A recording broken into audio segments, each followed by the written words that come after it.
Alhamdulillah. Iyyaka na'budu wa iyyaka nasta'in. Shiratal ladzina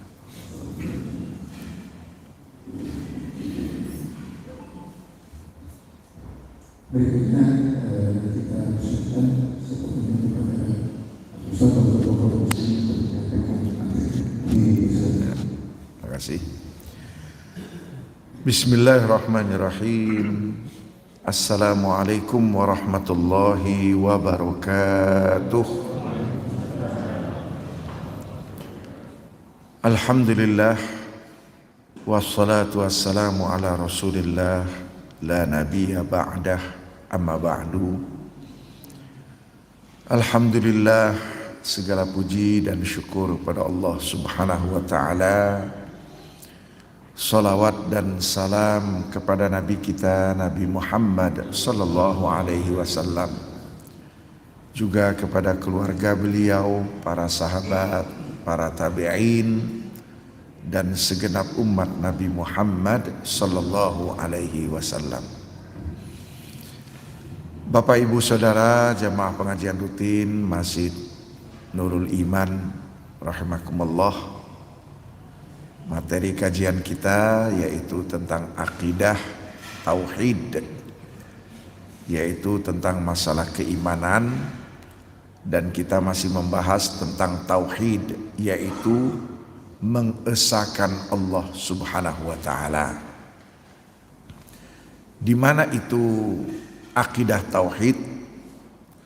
Jawabannya itu ada di hati kita. Jadi kita mengesahkan Allah Ta'ala itu berada di hati kita, dan hati inilah sumber segala kebaikan. Di sisi lain, hati juga sebagai sumber keburukan. Jadi yang menggerakkan badan kita itulah hati kita. Kalau seandainya seorang hamba dia takut kepada Allah, dia berharap ridha Allah, maka kecintaan dia, harapan dia yang ada di hati itu akan menggerakkan anggota badannya untuk subuh-subuh berangkat ke masjid, untuk melakukan sholat subuh secara berjamaah. Itulah dia kedudukan hati. Dan sebaliknya, ketika hati orang itu buruk, jahat, maka dia tidak peduli dengan aturan Allah. Tutur katanya menyakitkan orang, suka berbohong.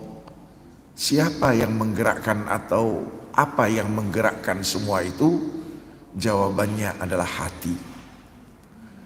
Karena itu, kalau seandainya hati seorang hamba itu saluha, baik, karena dia mengenal Allah, karena dia mengesahkan Allah dan memiliki keimanan yang kuat, saluhal jasadu kulluh bitta'ah wa taslim, maka badan si hamba itu akan menjadi baik. Dia akan bawa badannya itu untuk taat kepada Allah, untuk taslim, menyerahkan jiwa raganya kepada Allah, wal iz'an li rabbil alamin, dan dia juga siap untuk mematuhi aturan-aturan Allah Rabbul Alamin. Tapi sebaliknya, kalau seandainya hati seorang hamba itu rusak. Kenapa bisa rusak? Penyebab utamanya karena jahal, karena dia tidak mengerti, karena tidak paham siapa yang menciptakan. Dia tidak mengerti apa aturan-aturan Allah, mana yang halal, mana yang haram, dia tidak paham. Nah itu. Atau juga rusak karena syirik terhadap Allah. Dia menggantungkan hidupnya, nasibnya kepada jimat, kepada dukun dan sebagainya, atau kufur, ingkar. Dia tahu Allah yang memberikan rezeki, tapi dia tidak peduli. Nah itu, maka kalau hati seorang hamba itu rusak seperti itu, fasadal jasadu kulluh, maka badan si hamba itu pun akan menjadi rusak. Kenapa? Karena akan dipenuhi dengan maksiat, tughyan. Tughyan itu melampaui batas, ya, fujur, menjadi hamba yang durhaka. Nah itulah dia. Fakullu fasadin fil badan sababuhu fasadul qalbi. Karena itu kita dapat menyimpulkan bahwa kerusakan badan kita ini itu penyebabnya tiada lain karena kerusakan hati. Ya.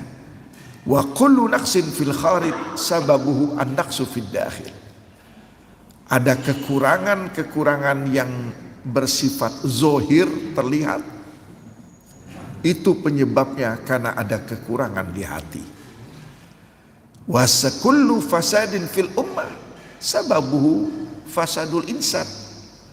Jadi kalau misalnya ada suatu masyarakat, umat itu rusak, tiada lain penyebabnya karena manusia-manusia, komponen-komponen dari umat tersebut itu rusak.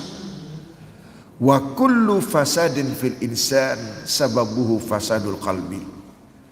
Dan karena itu kerusakan yang terjadi pada diri manusia itu penyebabnya adalah ada kerusakan di hatinya. Nah ini, jadi luar biasa kita di sini dapat ilmu. Hati inilah sebetulnya sebagai motor penggerak manusia. Jadi kalau misalnya ada seorang hamba, dia jaga sholat 5 waktunya, itu tidak lepas karena apa yang ada di hati dia. Tapi ada orang malas, tidak peduli dengan sholat, itu juga penyebabnya ada di dalam hatinya. Penjelasan di atas ini tidak lepas berdasarkan hadis Nabi kita, Nabi Muhammad sallallahu alaihi wasallam, dari An-Nu'man ibnu Bashir radhiyallahu anhuma. Beliau mengatakan, sami'tu Rasulullah SAW yaqul.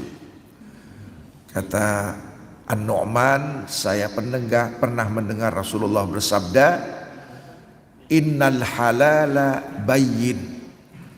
Sesungguhnya kata Nabi, yang halal itu jelas. Wa innal harama bayyin. Dan yang haram itu juga jelas. Wa bainahuma mushtabihat. Antara halal dan haram itu banyak hal-hal yang samar. La ya'lamuhunna katsirun minan nas. Dan banyak atau kebanyakan manusia tidak mengerti tentang yang samar ini tadi. Faman ittaqaba syubuhat. Karena itu kata Nabi, kalau seandainya ada seorang hamba, dia menjaga dirinya terhadap apa-apa yang samar tadi, istabra alidinihi wa irdih, maka si hamba itu berarti telah menjaga agamanya, kehormatan dirinya. Waman waqa'a fi syubuhat. Tapi kalau seandainya ada seorang hamba, dia tidak peduli dengan yang samar-samar tadi, bahkan dia lakukan, bahkan ada dia di dalamnya, waqa'a fil haram, maka tidak lama si hamba itu akan terjerumus di dalam hal yang haram.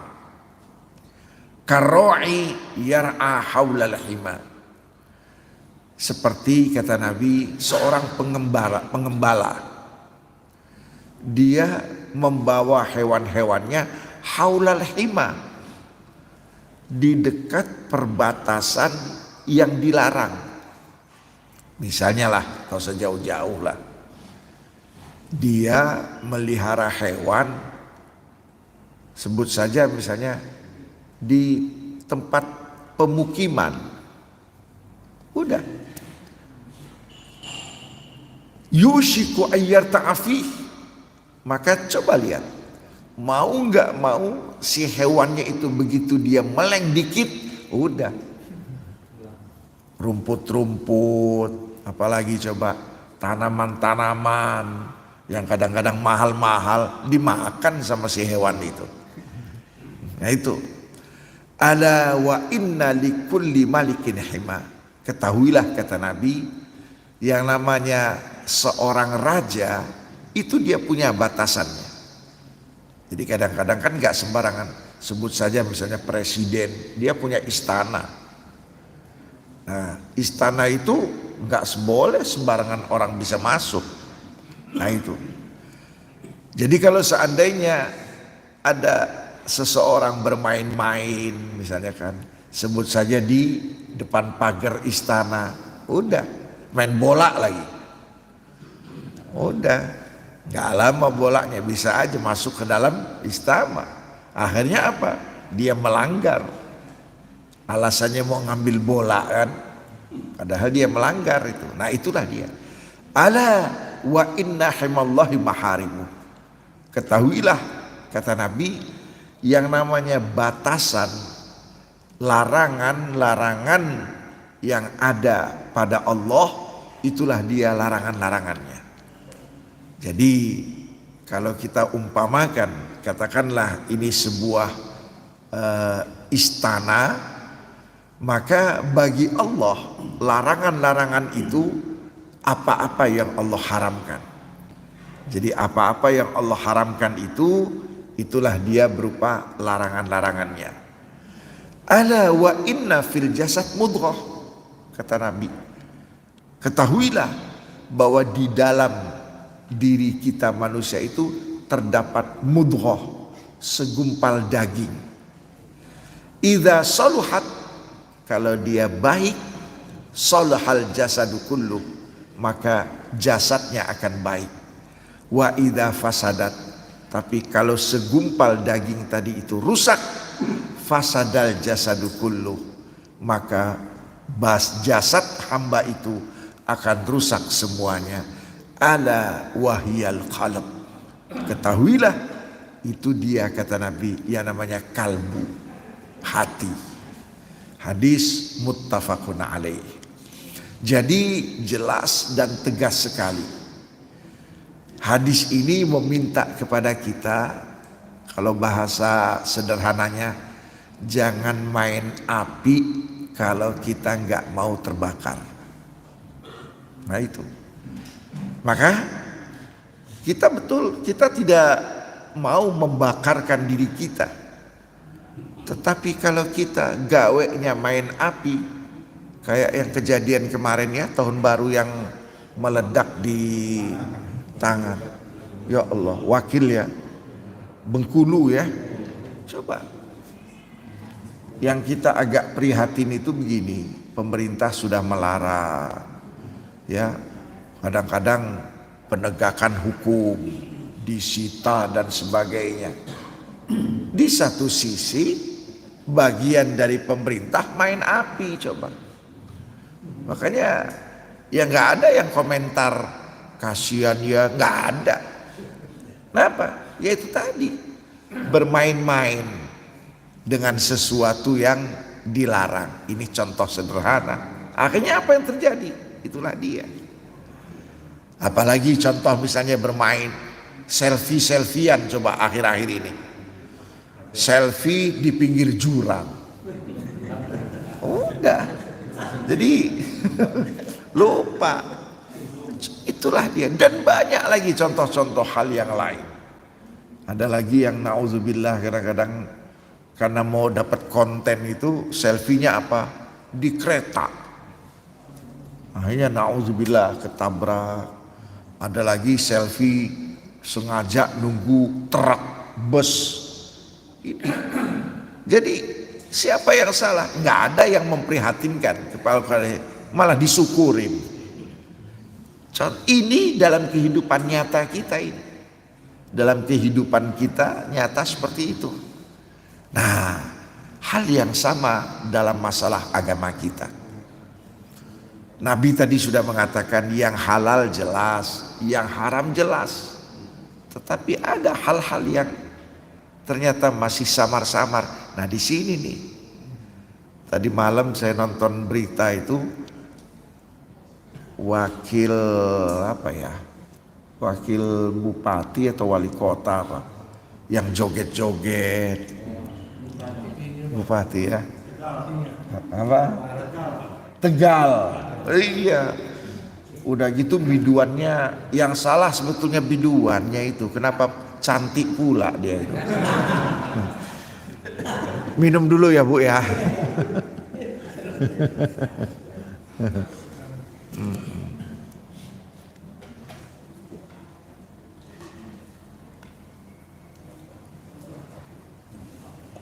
Woi pas ini. Aus.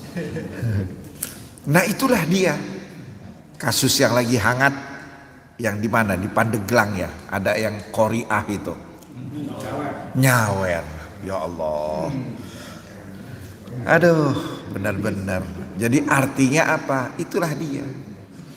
Jadi di sini berarti, dan memang Nabi sudah memberitahukan, yang samar-samar ini kebanyakan manusia nggak mengerti.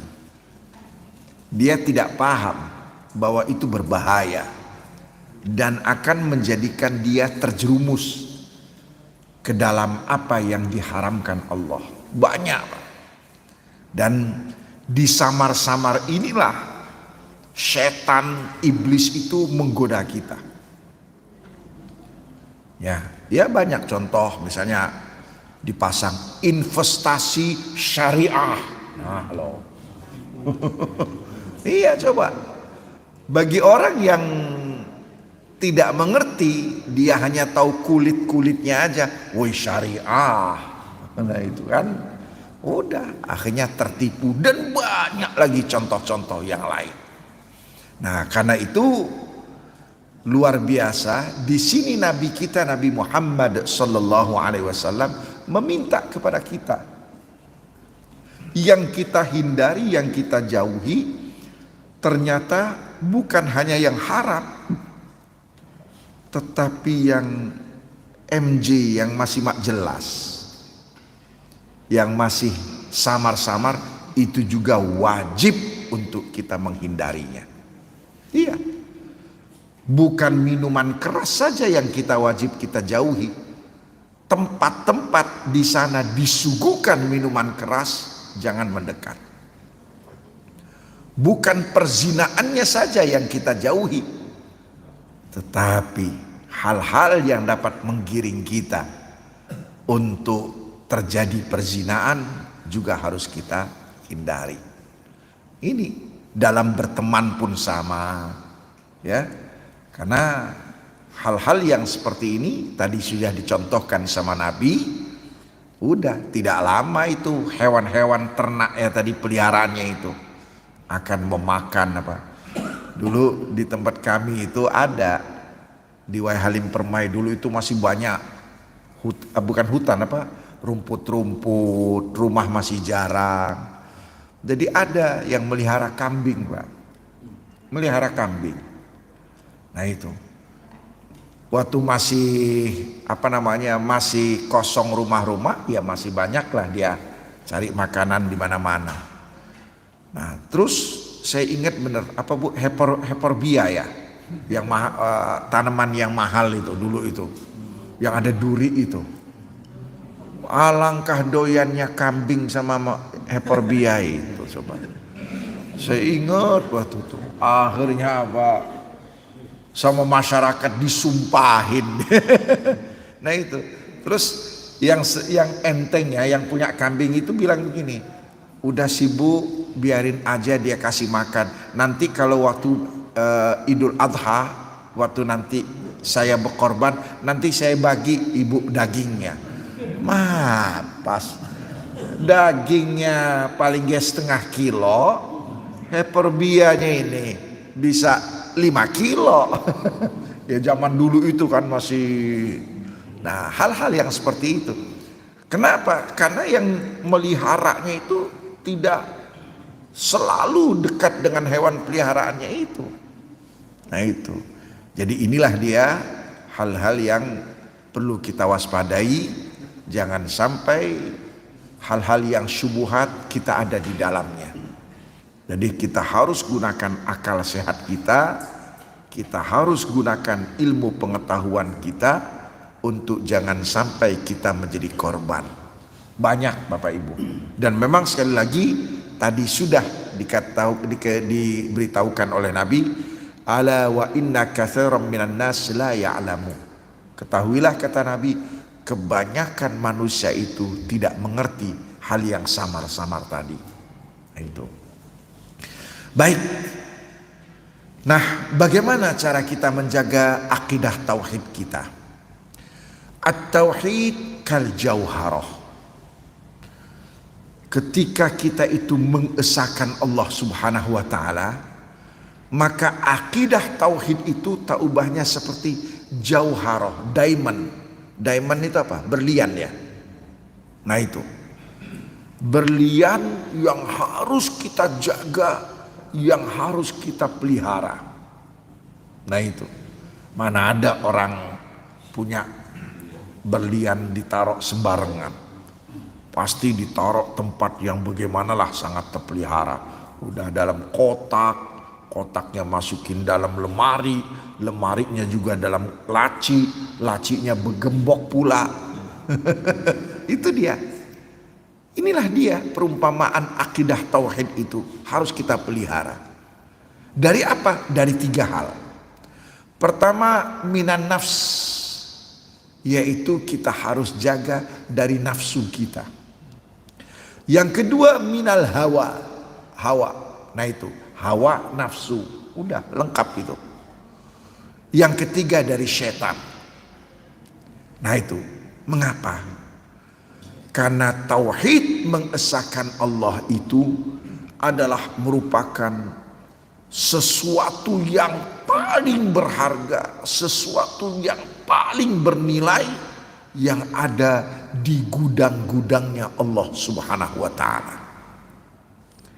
Makanya gak sembarangan Allah akan memberikan tauhid ini kepada hamba-hambanya. Sama kalau yang namanya pisang goreng gampang kita beli, kita bagi-bagi. Tapi ada orang yang nyawer pakai berlian, nggak ada. Ini dia. Nah itu, wa ala syai'in ya'tahu ahad.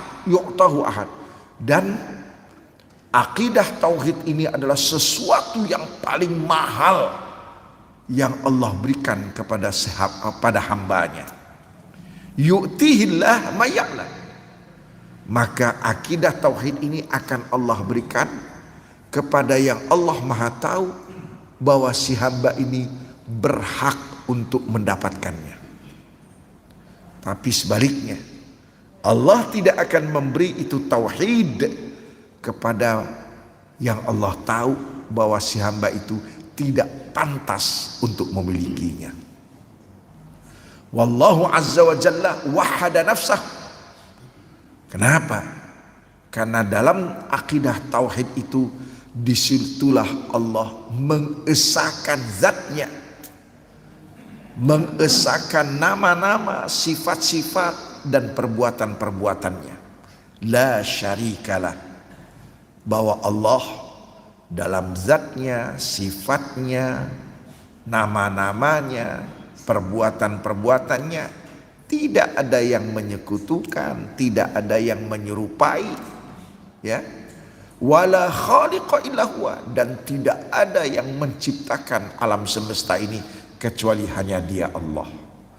Wala rabba siwah, dan tidak ada yang berhak untuk dituhankan, untuk disembah kecuali Dia Allah. Nah ini Allah mengesahkan pada dirinya. Artinya fala yu'bad illallah, iyyaka na'budu wa iyyaka nasta'in. Itu Allah sendiri yang bilang, iyyaka, hanya kepada engkau kami menyembah dan hanya kepada Engkau kami meminta. Diajarkan sama Allah. Wahada nafsahu fil amri wan nahy. Begitu pula kita tahu dalam aturan-aturan agama ini, masalah perintah, masalah larangan itu hak prerogatifnya Allah. Nabi kita tidak ikutan di sana. Nabi kita cuma tugasnya untuk menyampaikan, titik. Nah itu. Fala hukma illa lillahil hakimil alim. Maka ketika kita ingin berbicara tentang agama yang kita anut, agama Islam kita ini, maka wajib kita tegakkan aturan-aturan Allah itu pada diri kita, kepada orang-orang yang beriman di antara kita. Itu makanya selalu saya sampaikan, Bapak Ibu ya, ingat kita ini kan punya 3 persaudaraan. Ada namanya ukhuwah Islamiyah, nih, persaudaraan sesama muslim. Maka persaudaraan sesama muslim, apa yang harus kita tegakkan? Yaitu aturan-aturan Allah. Sumbernya adalah Al-Quran dan Sunnah. Iya, ini dia. Siapapun dia, dimanapun dia, selagi dia sebagai seorang muslim dan muslimah, aturan Allah berlaku untuk dia. Nah, itu. Kemudian baru ada yang disebut namanya ukhuwah watoniyah, persaudaraan sebangsa setanah air. Pertanyaannya, sebangsa dan setanah air, apa iya semua kita orang Islam? Apa iya semua kita ini beriman kepada Allah, bertauhid? Tidak. Makanya nggak bisa diterapkan Al-Quran untuk semua. Di situ apa? Kalau Nabi bikin apa? Piagam Madinah. Kalau kita, itulah munculnya Pancasila dan Undang-Undang Dasar 45. Jadi tolong jangan mau kita dibodoh-bodohi, dibandingkan Quran dengan Pancasila. Ya nggak bisa dibandingkan. Beda. Quran itu kalam Allah. Sementara Pancasila ini produk kita. Iya. Al-Quran dari Khalik, pencipta. Sedangkan Pancasila dari makhluk. Al-Quran dipelihara sama Allah. Pancasila bisa nggak direvisi, di amandemen? Ayo. Bisa. Orang buatan manusia kok. Pancasila dan Undang-Undang Dasar 45. Al-Quran Allah berlakukan hanya ya ayyuhalladzina amanu. Sedangkan Pancasila tidak, untuk semua warga negara Indonesia. Makanya alhamdulillah Abu Bakar Ba'asyir kan sekarang sudah menyadari itu. Ya, setelah beliau dibebaskan habis, kemudian alhamdulillah diberikan penjelasan, pengetahuan, sekarang dia terbuka. Ikut dia apel 17-an. Ikut dia hormat sama bendera. Tapi masih banyak yang belum move on. Iya. Makanya yang kita sedih kan, 2019 udah beres. Ya, pertarungan sengit sudah kelar. Sudah berdampingan itu Prabowo sama Jokowi. Ya. Sebentar lagi 2024 masih ada yang belum move on loh. Itu aja contohnya. Nah ini, jadi sekali lagi nggak bisa membedakan itu. Sama dengan misalnya membedakan orang tua dengan mertua. Ya, orang tua sama mertua nggak bisa kita membedakan. Kenapa? Yang namanya orang tua dari oe-oe ini udah melekat sama kita. Yang namanya mertua di tengah perjalanan dapat kita mertua. Iya. Yang namanya orang tua itu sampai kita meninggal nggak akan lepas.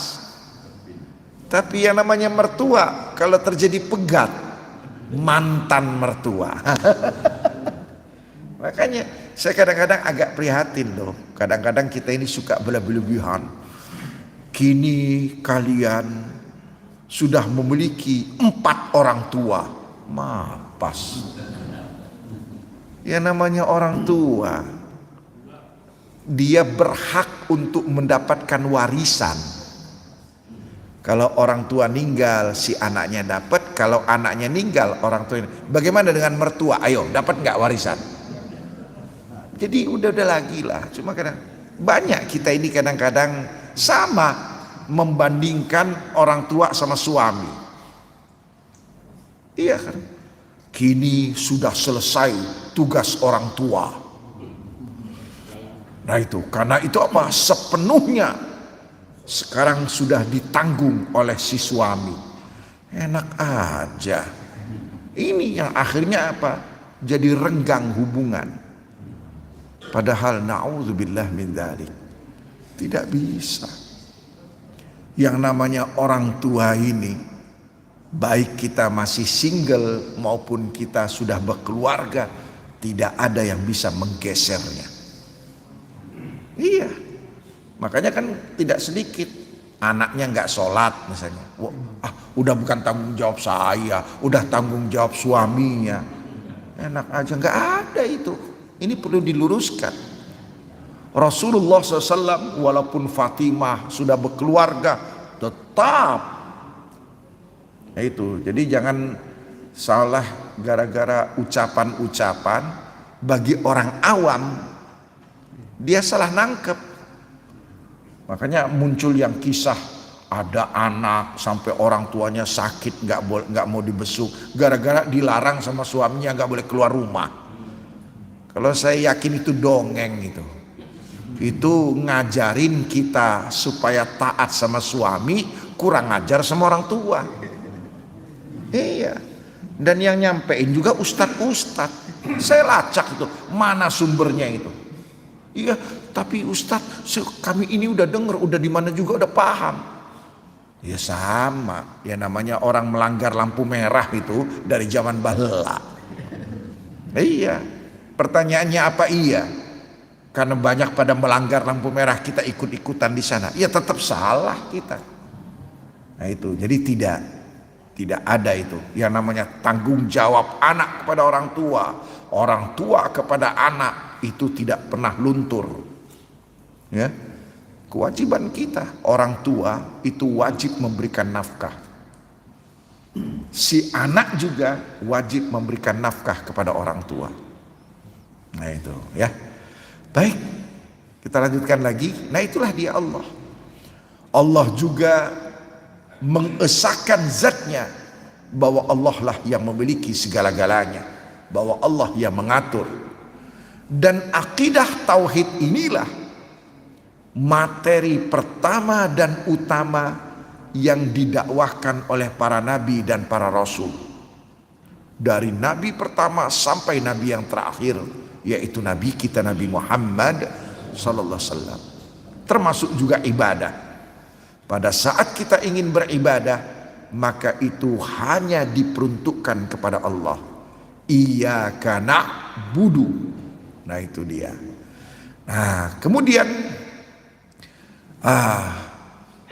la hazza fiha li malikin muqarrab wala nabiyyin mursal fadlan an ghairihim minal ahya wal amwat makhluqat.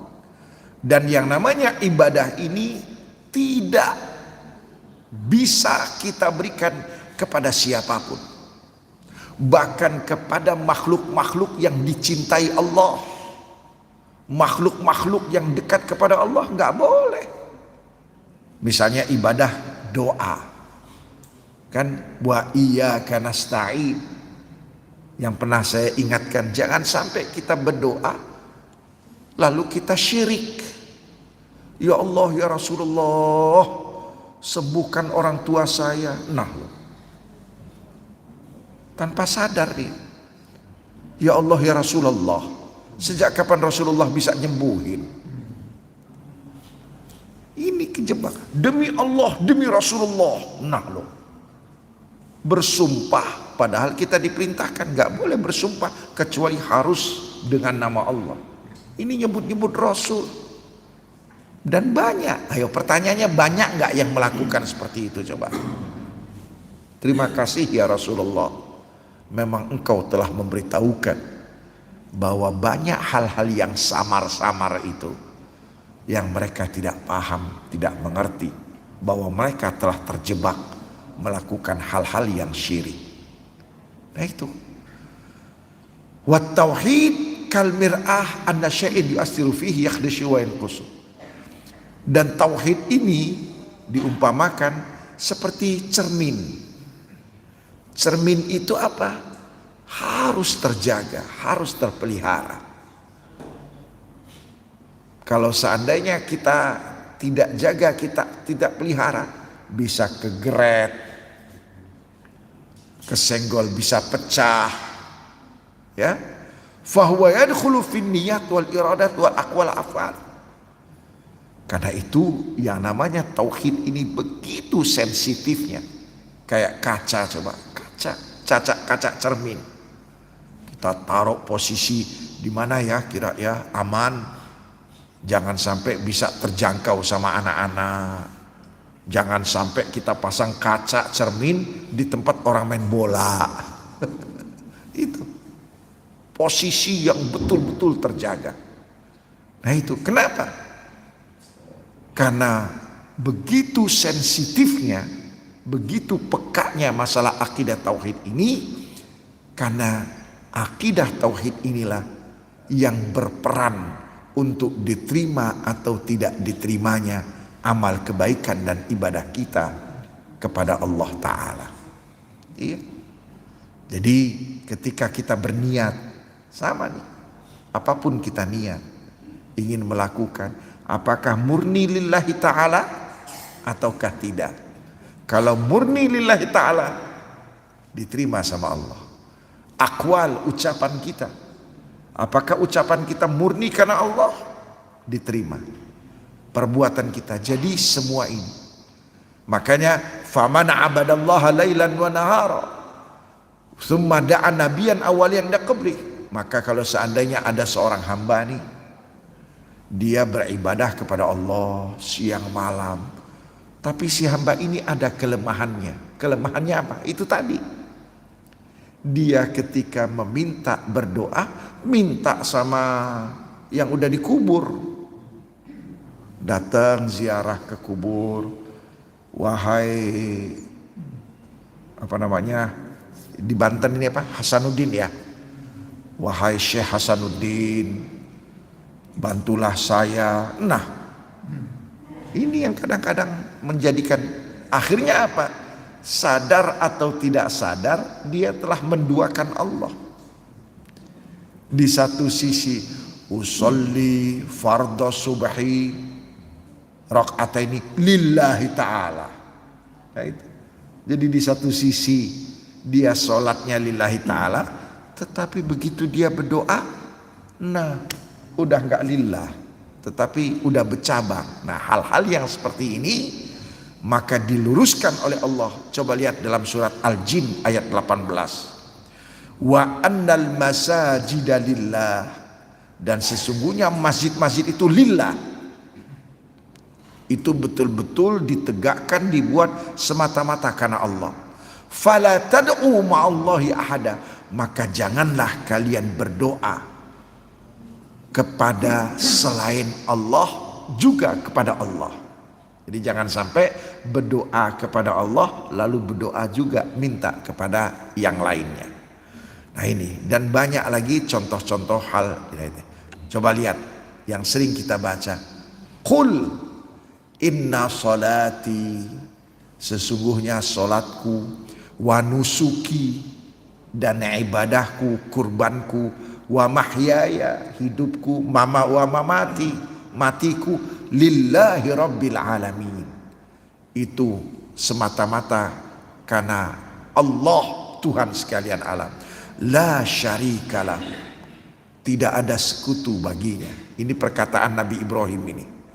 Wa bidzalika umirtu, dan atas dasar itulah aku diperintah wa ana awwalul muslimin, dan aku adalah orang pertama dari kaumku ini al-muslimin, yang menyerahkan diri kepada Allah semata. Nah itu ya. Jadi banyak hal-hal yang harus kita waspadai. Jangan sampai di hati kita, akidah tauhid kita itu ternodai dengan hal-hal yang bisa merusaknya. Itu tadi, bisa dirusak dengan syirik, bisa juga dirusak dengan durhaka, bisa juga yang ketiga dirusak dengan kufur, yaitu ingkar terhadap apa yang Allah berikan. Saya tambah sedikit lagi materi. Nah, atas dasar penjelasan di atas tadi, maka siapakah yang disebut ahlu tauhid? Orang yang betul-betul bertauhid kepada Allah Subhanahu wa taala. Jawabannya yaitu orang yang betul-betul meyakini bahwa Allah punya nama, Allah punya sifat.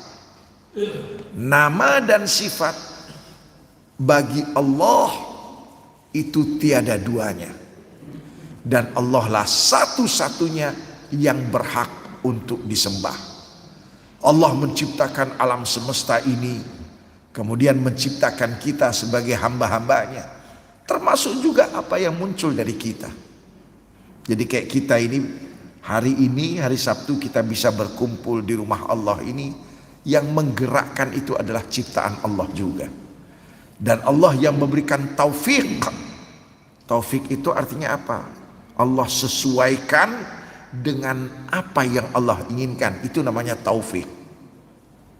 Misal ini baik, ini buruk. Nah ini maunya kita ingin mendapatkan yang baik. Ketika kita itu dikasih jalan untuk mendapatkan yang baik, itu namanya taufik.